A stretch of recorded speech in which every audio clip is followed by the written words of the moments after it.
Though Samsung's Galaxy Z Flip phones are currently slimmer than many rivals, Samsung has to stay up with Chinese manufacturers who are constantly making their foldable phones lighter and smaller.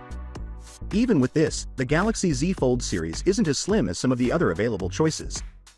Though it's unclear whether this will be the phone's official name, speculations and leaks clearly imply it will be lighter and slimmer. Samsung is anticipated to reply later this year with the Galaxy Z Fold 6 Slim. Titanium may be crucial in making this happen, according to a recent report from Korean media.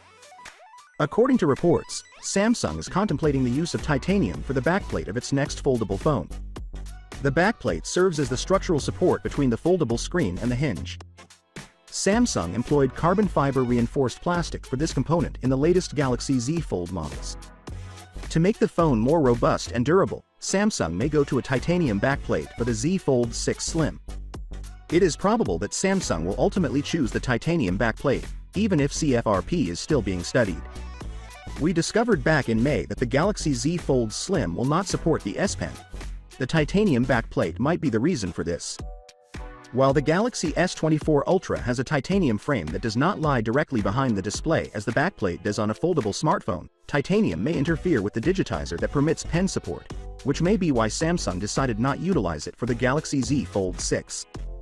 The Galaxy Z Fold 6 Slim is anticipated to go on sale between October and December, but there are currently no plans for a wider release. One reason for this limited availability could be the phone's high price, which is anticipated to be over $2,000. According to recent reports, Samsung is working on a slimmer version of the Galaxy Z Fold 6 dubbed the Galaxy Z Fold 6 Slim to compete with Chinese brands' smaller phones, but this year's target won't be met. The Galaxy Z Fold 6 Slim may be around 11mm thick to make it slimmer, according to a recent report from the Alex. Samsung has eliminated the S Pen digitizer that was a feature of the standard Galaxy Z Fold 6. The Galaxy Z Fold 6 Slim might be around 11.5mm thick if it weren't for the 0.6mm thick digitizer, which is 0.3mm thick on either side of the screen. Finally, what are your thoughts about it? So without being said, let me know your thought in the comment below, and if you are new here, please subscribe. Peace out.